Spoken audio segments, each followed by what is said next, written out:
Hallelujah. Good morning, brothers and sisters. Haleluya, selamat pagi saudara-saudari. We're so excited that we can meet together online again. Saya sangat bersuka cita karena kita dapat berkumpul kembali secara online di sini. And I'm so happy that Mina is translating this morning. Dan saya sangat bersuka cita karena saudari Mina akan translate untuk saya. Yeah. And so we are now in the conditional movement control order. Sekarang kita berada dalam pergerakan secara bersyarat. Do stay safe. Tetap berada dalam keadaan yang aman. And especially now, I see more traffic on the road. Karena sekarang saya melihat banyak lebih kendaraan di jalan raya. And also as God's people, I want to encourage us to stay strong. Dan sebagai umat Tuhan, saya mendorong kalian untuk terus tetap kuat di dalam Tuhan. Let us be a strong disciple in Jesus. Marilah kita menjadi murid-murid Tuhan yang kuat. People who hear God and obey God. Umat yang mendengar firman Tuhan dan melakukan firman Tuhan. And help others to hear God and obey God. Dan menolong orang lain untuk mendengar dan juga menaati firman Tuhan. You know, our God is raising a strong generation in our generation. Sebenarnya Tuhan sedang membangun umat Tuhan yang generasi yang kuat untuk Tuhan saat ini. And 3 weeks ago we talked about how to pray like Hannah. 2 minggu yang lalu kita mempelajari bagaimana kita berdoa seperti Hana. So that we can have breakthrough in our life. Sehingga kita memiliki penerobosan di dalam kehidupan kita. And last week we hear about how to hear God just like Samuel.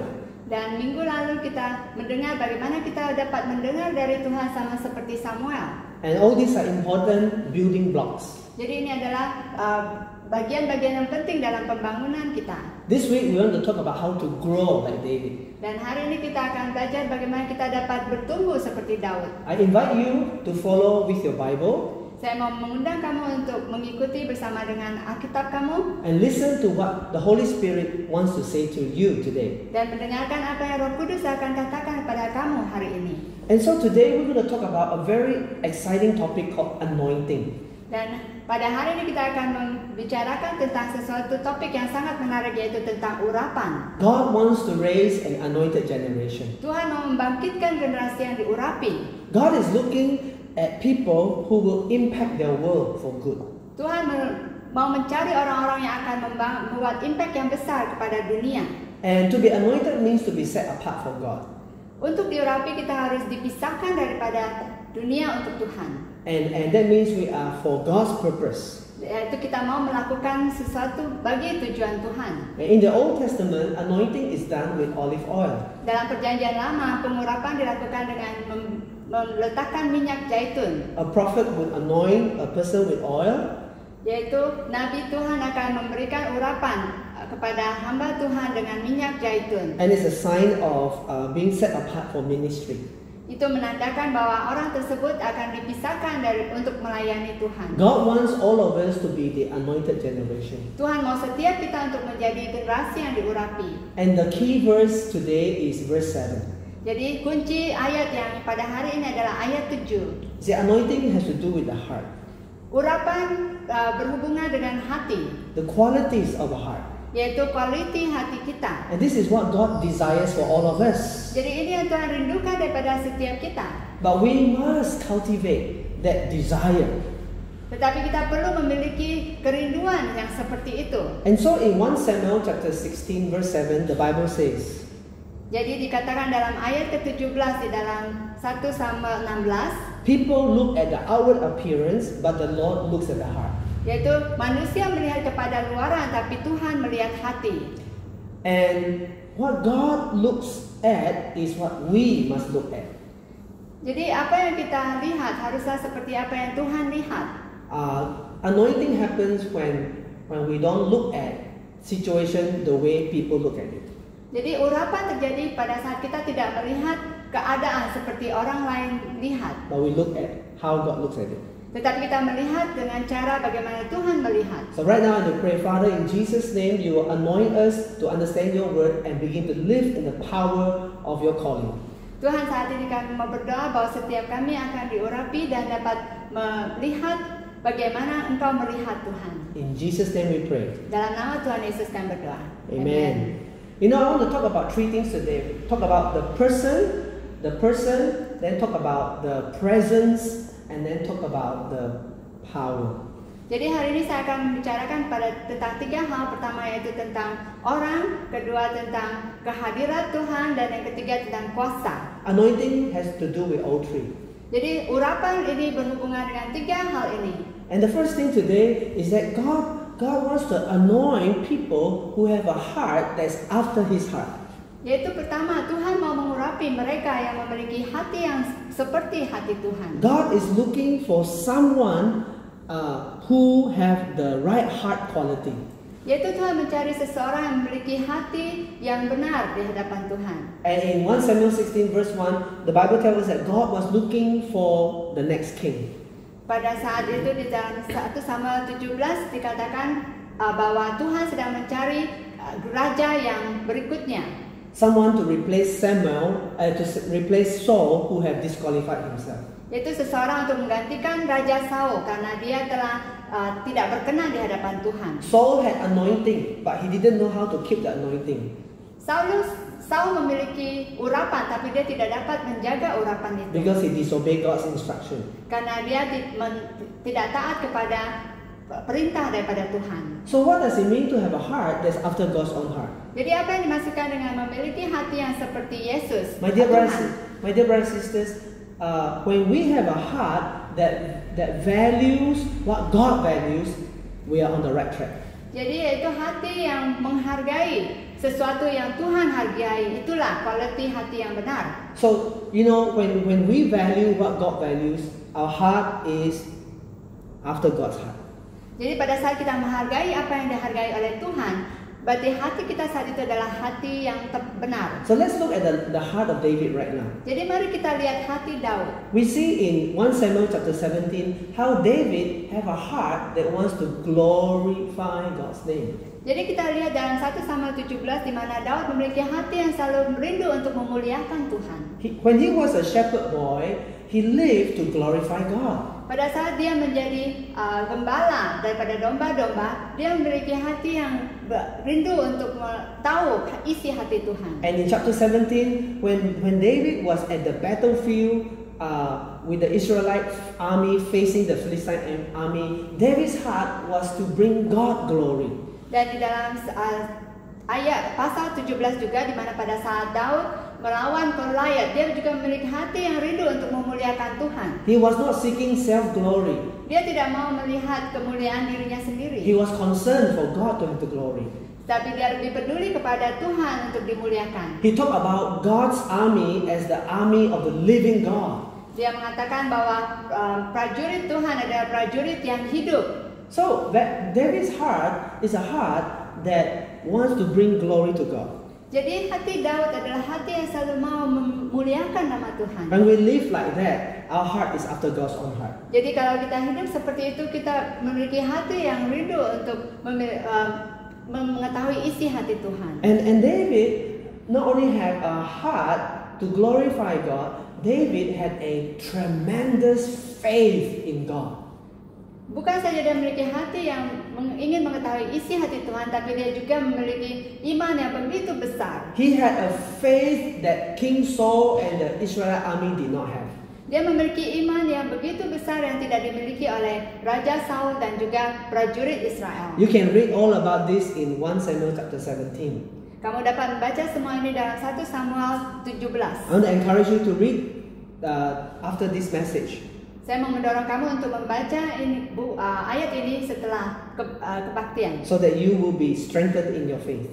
Sehingga kamu akan dikuatkan dalam iman kamu. So David's faith was in God. Jadi iman Daud ada di dalam Tuhan. In 1 Samuel 17 verse 37, he said, "This day the Lord will deliver Goliath into his hands."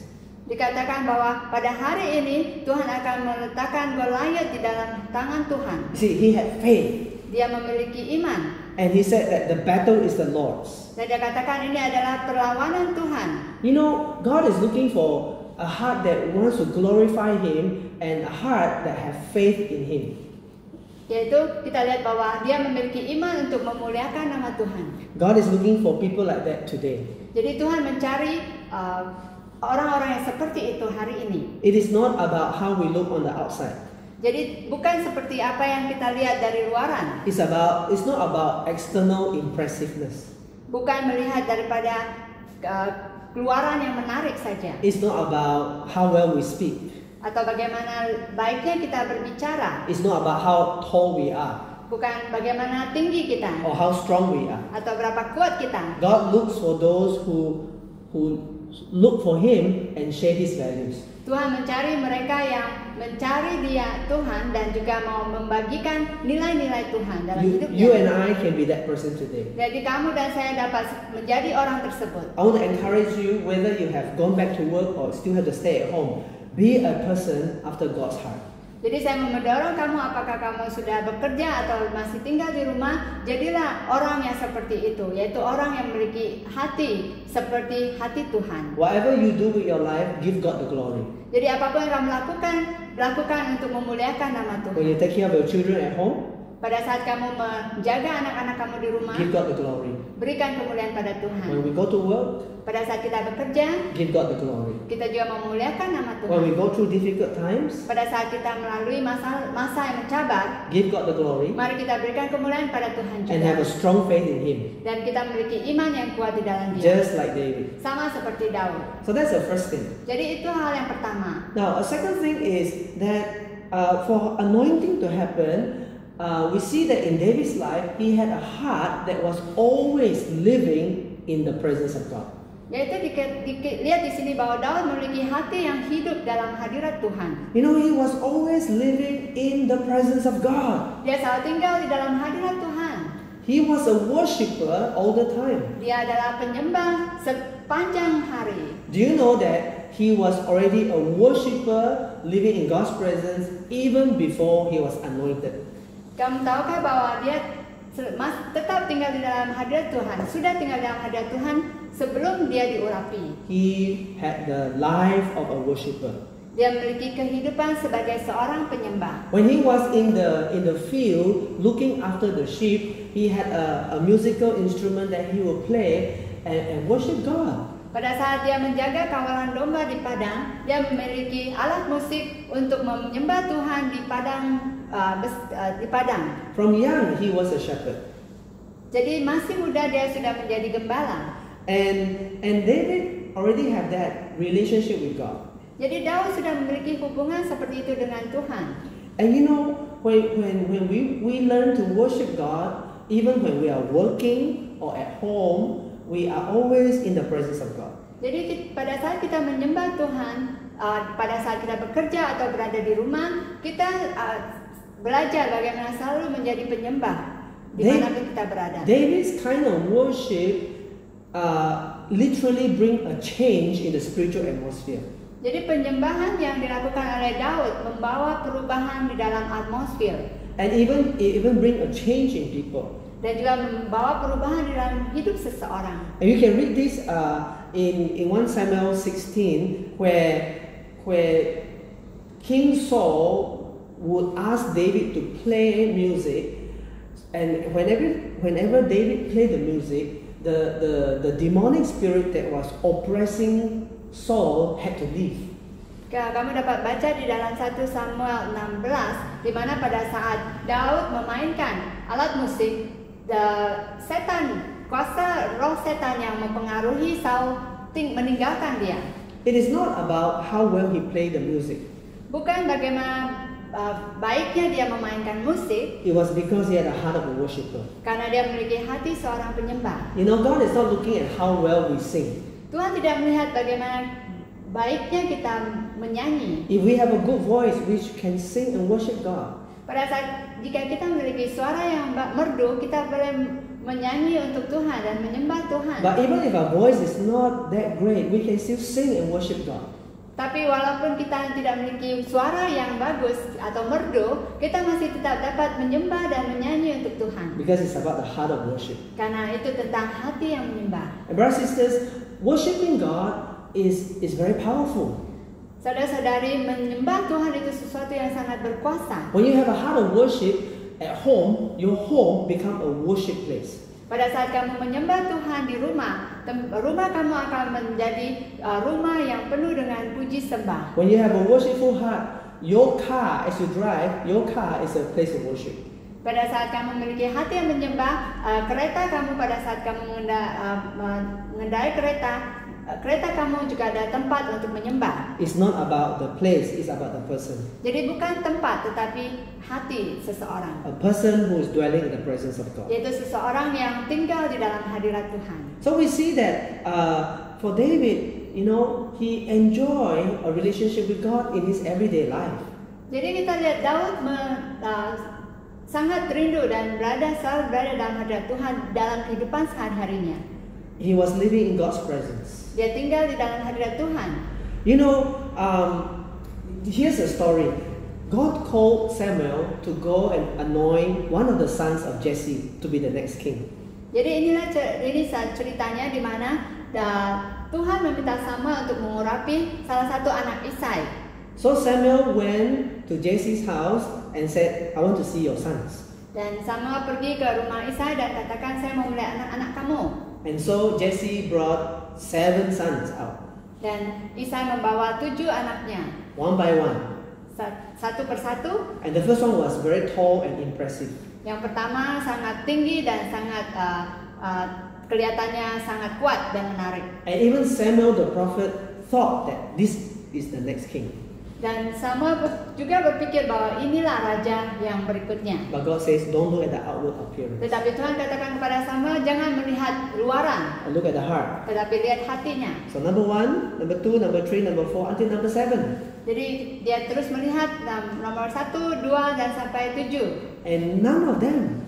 Dan tidak ada satupun. Now Samuel knew he heard from God. Tetapi Samuel tahu bahwa dia mendengar daripada Tuhan. But he saw that this 7 is not the one. Dan dia tahu bahwa 7 orang anak ini bukan yang diminta daripada Tuhan. He knew that he did not hear wrongly. Dia tahu bahwa dia tidak mendengar dengan salah. So he asked the father, Jadi dia tanya bapaknya, do you have any more sons? apakah kamu masih memiliki anak? Bring them out. Bawa dia keluar. And then the father Dan the father never thought of the younger son. tidak pernah berpikir tentang anak yang paling muda. He think the younger son is nobody. Dia berpikir bahwa anak yang paling bungsu ini bukan siapa-siapa. And he never thought of him. Dia tidak berpikir tentang dia. So the father said, oh yeah, I have a younger son. Dan dia baru teringat, oh saya ada satu anak bungsu. And so he sent someone to go and call David. Dan dia meminta seseorang untuk pergi dan memanggil Daud. Even though people forget you, God never forget you. Jadi jika orang telah melupakan kamu, Tuhan tidak pernah melupakan kamu. Even if your father forget you, God will Walaupun not bapak forget kamu you. melupakan kamu, Tuhan tidak akan melupakan kamu. Even the people who love you don't think that you can be successful in your life, God thinks that you can. Walaupun orang-orang di sekitar kamu tidak berpikir kamu tidak akan sukses, tapi ingat bahwa Tuhan melihat hati kamu dan kamu dapat menjadi sukses. So David was in the field, Daud berada di padang, taking care of the sheep. menjaga domba-domba. And then one of the servants ran to David and said, David, your father is calling for you. Dan seorang pelayan memanggil Daud dan mengatakan, Bapak kamu memanggil kamu. David was just worshiping God in God's presence. Daud hanya menyembah Tuhan di dalam hadirat Tuhan saja. And so he went home. Dan dia balik ke rumah. The moment he went into the house, Pada saat dia sampai ke rumah, the Lord said to Samuel, Tuhan berbicara kepada Samuel. this is the one. Inilah dia. Rise and anoint this young teenager. Bangkit dan urapi anak muda ini. This is the one I choose. Inilah yang saya pilih. So Samuel took the horn of oil. Dan Samuel membawa He took the bottle of oil. botol air, minyak zaitun. And he anointed David. Dan mengurapi Daud. In the presence of his brothers. Dalam hadirat dan keberadaan abang-abangnya. When people forget you, God doesn't forget you.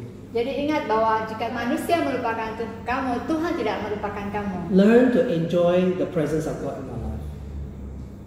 Belajar untuk menikmati hadirat Tuhan di dalam kehidupan kamu. Let God be the one who promote you. Biarkan Tuhan yang mempromosikan kamu. People may not promote you, but God will promote you. Orang mungkin tidak akan memberikan promosi kepada kamu, biarkan Tuhan yang mempromosikan kamu. Be a true worshipper.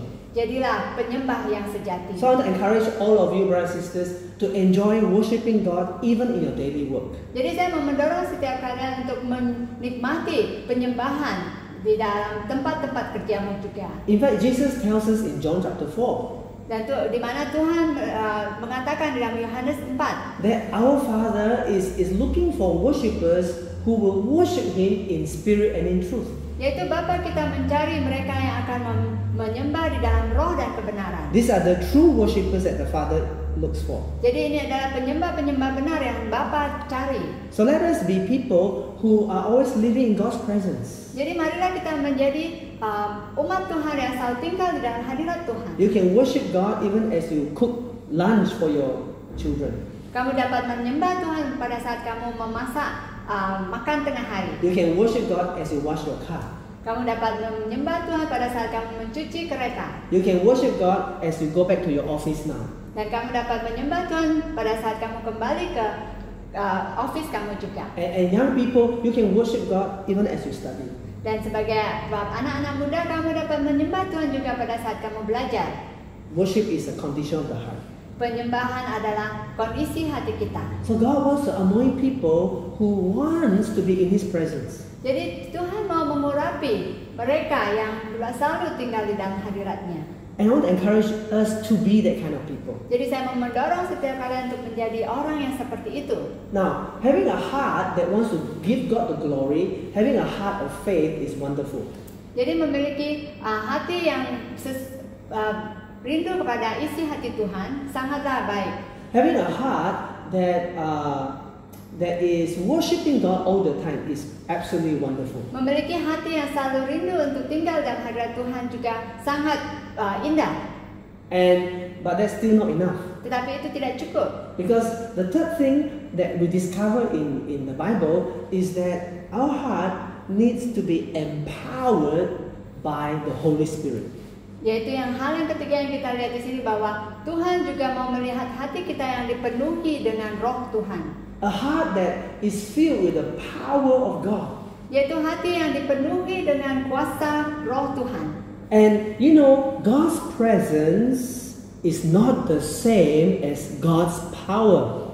Hadirat Tuhan tidak sama dengan kuasa Tuhan. And the difference is this. Perbedaannya adalah seperti ini. Presence is for intimacy. Kehadiran Tuhan adalah untuk keintiman. It's for us to get to know God better. Yaitu untuk kita mengenal Tuhan lebih baik We lagi. open our heart to God. Kita membuka hati kita untuk Tuhan. We come close to God. Kita mendekat kepada Tuhan. We hear His voice. Kita mendengar suara Tuhan. We hear His heartbeat. Kita mendengar detakan jantung dan hati Tuhan. Presence is for intimacy. Jadi hadirat Tuhan adalah untuk keintiman. What about power? Apakah itu kuasa? Power is for ministry. Kuasa adalah untuk pelayanan. You know, we need God's power if we are to be effective in all that we do. Kita perlu memiliki kuasa Tuhan jika kita mau efektif dalam pelayanan kita. Strong disciples are strong in presence and power. Jadi pemuridan yang kuat adalah pemuridan yang kuat di dalam hadirat dan juga kuasa Tuhan. It is not one or the other. Bukan satu dan hanya salah satu saja. God wants you to have both. Tuhan mau kamu memiliki kedua-duanya. You know, there are some Christians who say, I don't want to do anything for God. All I want is just to pray and enjoy God's presence. Oh, hallelujah. Mungkin ada sebagian umat Kristen mengatakan, saya tidak mau melayani Tuhan, saya hanya mau enjoy, menikmati kehadiran Tuhan saja dan menyembah Tuhan. But in their life, you don't see much of serving God. No, you don't see much of the power of God at work. Dan dalam kehidupan sehari-hari kita tidak melihat pekerjaan kuasa Tuhan dan melayani Tuhan. And then there are other Christians who's always about power. Dan ada sebagian Kristen yang hanya mengatakan dan mau memiliki kuasa They Tuhan want saja. to pray in the Spirit. They want to cast out demons and cast out anything. Mereka hanya mau berdoa dan menggunakan kuasa Tuhan untuk menengking kuasa-kuasa kegelapan dan semuanya. They just want the power. Mereka hanya mau memiliki kuasa saja. But they don't really know God heart to heart. Tetapi mereka tidak mengenal Tuhan secara pribadi. You see, we must be very careful here. Jadi kita perlu berhati-hati di sini. Jesus Himself warned us Yesus telah memperingati kita that there are people who cast out demons di mana ada orang-orang yang akan mengusir setan and they can prophesy. dan mereka dapat bernubuat. But Jesus says to them, away from me, for I never knew you. Di mana Yesus katakan, "Enyalah kamu karena aku tidak mengenal engkau." Why? Kenapa? Because you can have the ministry, but if you don't have intimacy, you are in trouble. Jika kamu boleh memiliki pelayanan tetapi kamu tidak memiliki hadirat Tuhan, kamu berada dalam masalah. So we need both. Kita perlu memiliki Let's look kedua-duanya. at what happens when we are empowered by the Holy Spirit. Mari kita melihat bagaimana dan apa yang terjadi pada saat kita dipenuhi dengan kuasa Tuhan. Now David was so filled with the Spirit of God, Daud sangat dipenuhi dengan hadirat kuasa Tuhan. and you know it happened on the day when Samuel anointed him. Itu terjadi pada saat Samuel mengurapi dia. The Bible says that from that day on, from that moment on, the Spirit of the Lord came powerfully on David. Dan dikatakan tidak sesuai dengan firman Tuhan bahwa pada hari itu juga Roh Kudus masuk dan bekerja dengan kuasa yang besar di dalam hidup Daud. Now we don't know exactly how, but it just say that the Spirit of the Lord came powerfully on David.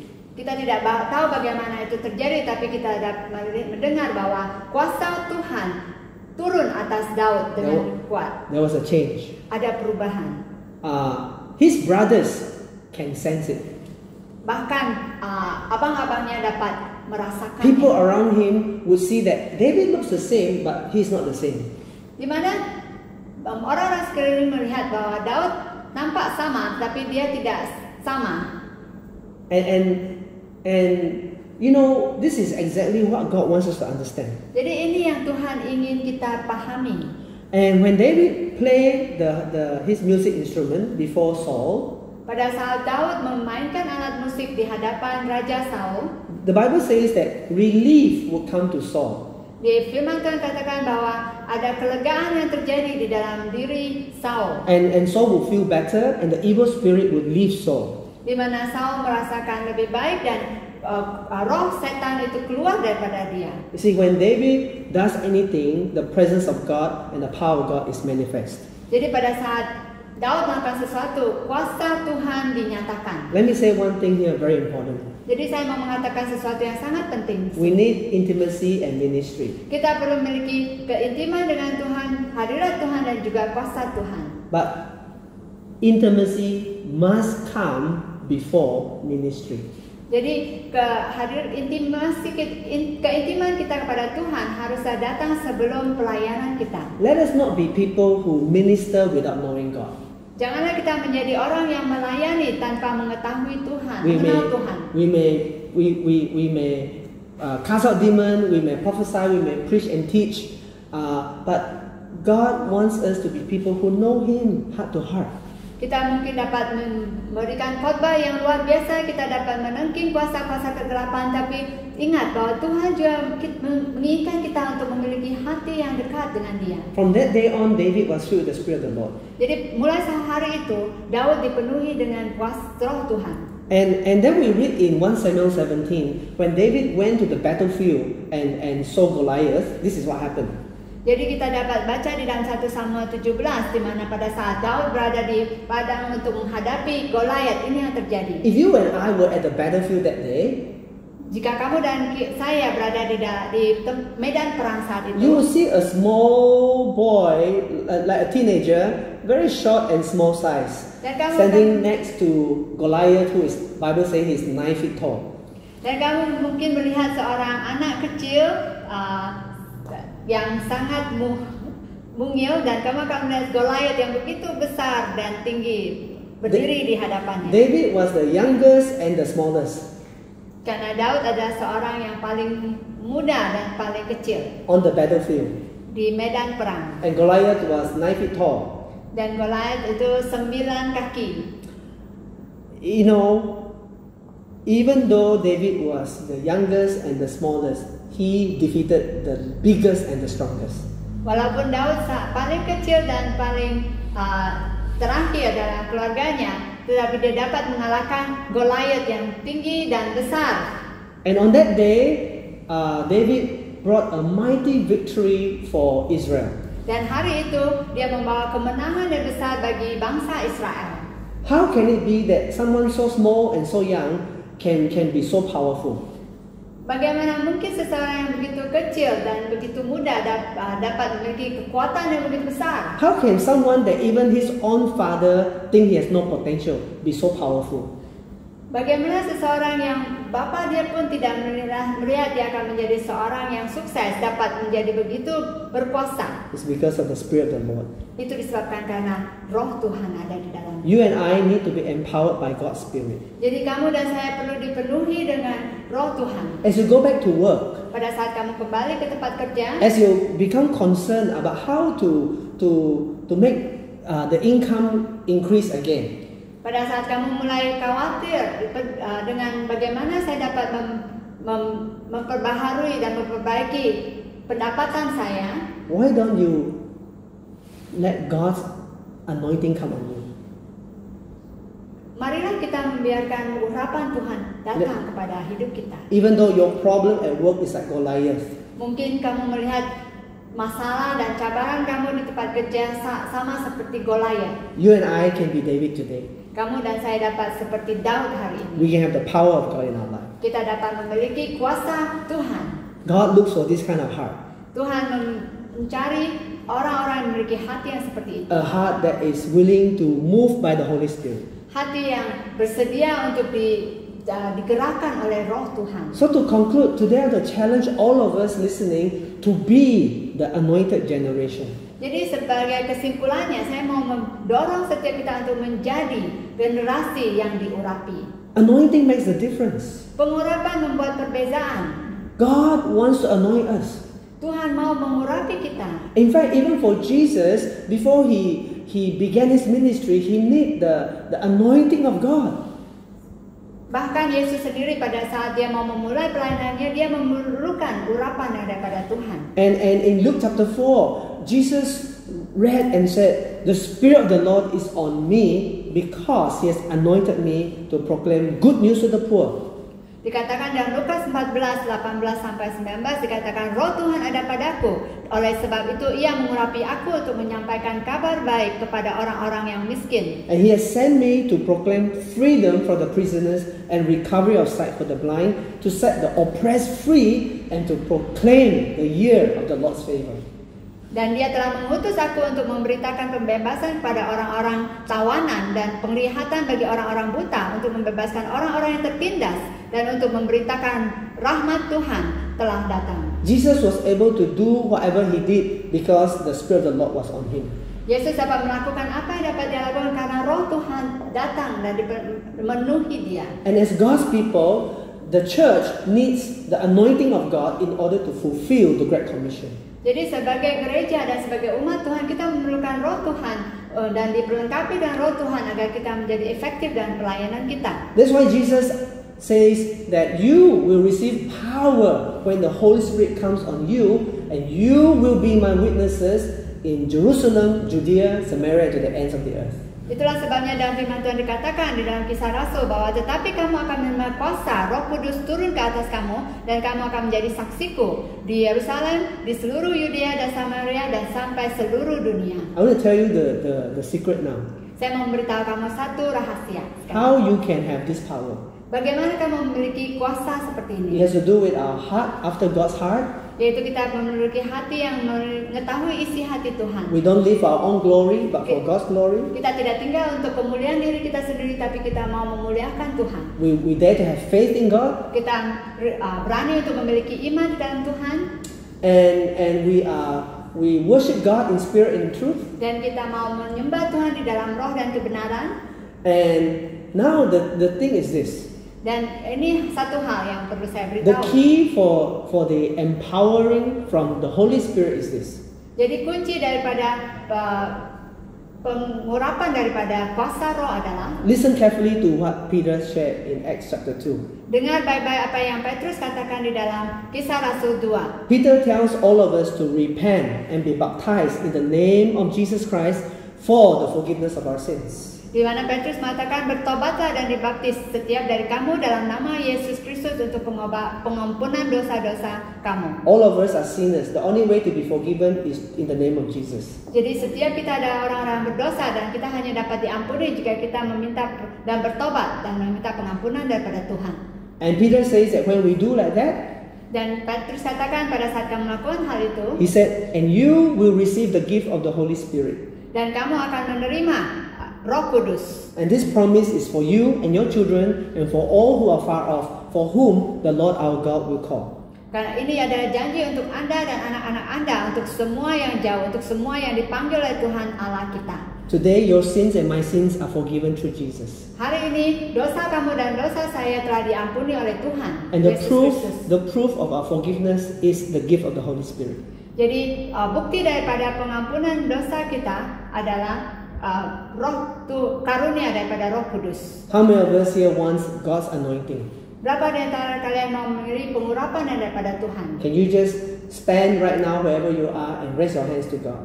Bahwa kamu bangkit berdiri dan dimanapun kamu berada saat ini. And I want to pray together with you. Dan saya mau berdoa bagi kamu saat Let us ini. pray together right Mari now. kita berdoa bersama-sama. Lord Jesus, Tuhan Yesus, we repent of our sins. kami mau bertobat atas dosa-dosa kami. And we believe that Jesus Christ died to forgive us our sins. Dan kami percaya bahwa Yesus Kristus telah mati di kayu untuk dosa-dosa kami. And Jesus rose from the dead.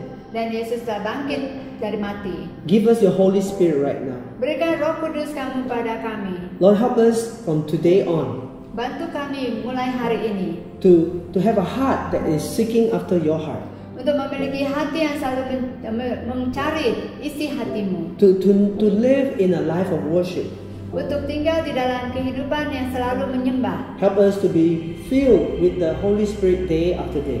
Biarkan kami dipenuhi dengan Roh Kudus setiap hari. Help us to live our life believing you for the power to make a difference. Dan biarkan kami percaya untuk selalu bergantung pada kuasa-Mu dalam pelayanan kami. I pray all this Dan berdoa dan semuanya ini. in Jesus' name, amen. Dalam nama Tuhan Yesus kami berdoa. Amen. My friends, if you have prayed that prayer for the first time in your life, please let us know. We want to help you to know how to walk with God.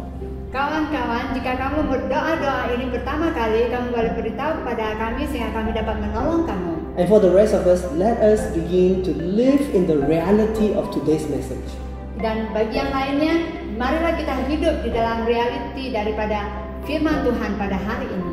Be the strong generation Jadilah generasi yang kuat because you have the right heart. karena kita memiliki hati yang benar. And like David, Nah, sama seperti Daud, we can bring change into the world. kita dapat membawa perubahan kepada dunia. Many people do not know Jesus Christ.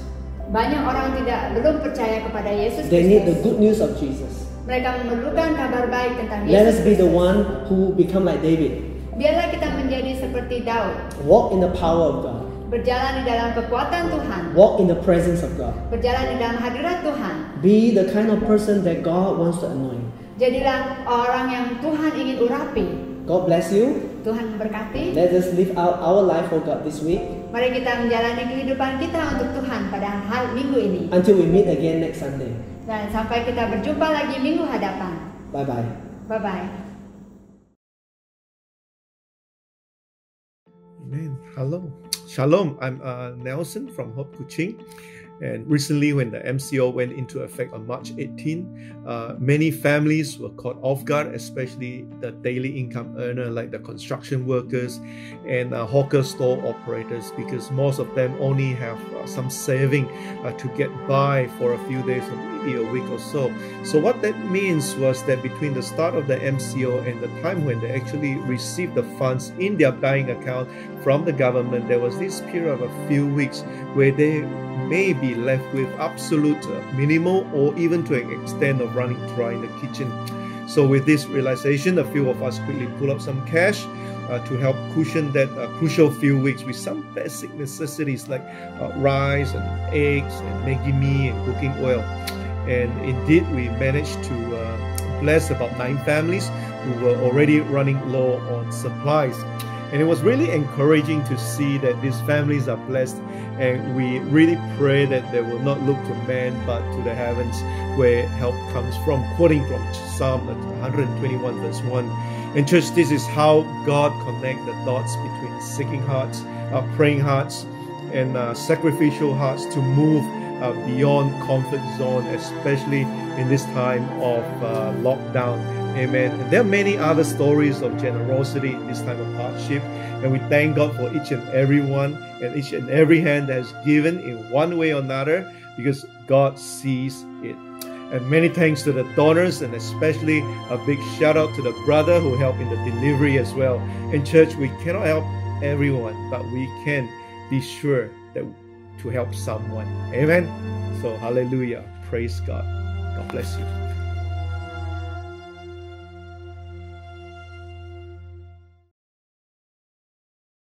Hi church, we hope you are blessed by Pastor Dennis's message and also Brother Nelson's testimony. Salam semua, kami harap kamu diberkati dengan khotbah Pastor Dennis dan juga kesaksian daripada Brother Nelson.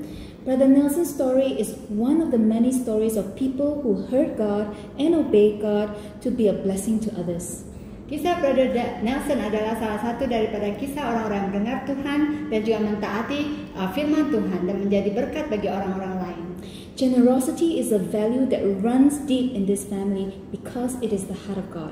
Kemurahan hati adalah nilai yang mendalam di dalam keluarga ini karena ini adalah hati Tuhan. We believe all that we have comes from God and belongs to God. Kita percaya apa yang kita miliki adalah daripada Tuhan. We are thankful to God for giving Jesus to redeem us from death. Kita bersyukur karena Tuhan telah membebaskan kita daripada kematian. As such, let us continue to give our tithes and offering to the Lord as an expression of our love to Him. Oleh sebab itu, marilah kita memberikan ucapan syukur kita melalui persepuluhan dan juga persembahan syukur. And this is to support the work of making His name known as well. Dan ini untuk menyokong pemberitaan namanya. If you are watching our service and you are from another church, please do give your tithe to your home church. Jika kamu menonton kebaktian online ini tetapi kamu berasal dari gereja lain, berikanlah persembahan syukur dan juga persepuluhan kamu kepada gereja lokal kamu. You may give via online bank transfer, Sarawak Pay, or QR Pay. Anda boleh memberi melalui transfer bank, Sarawak Pay, dan Maybank QR Pay.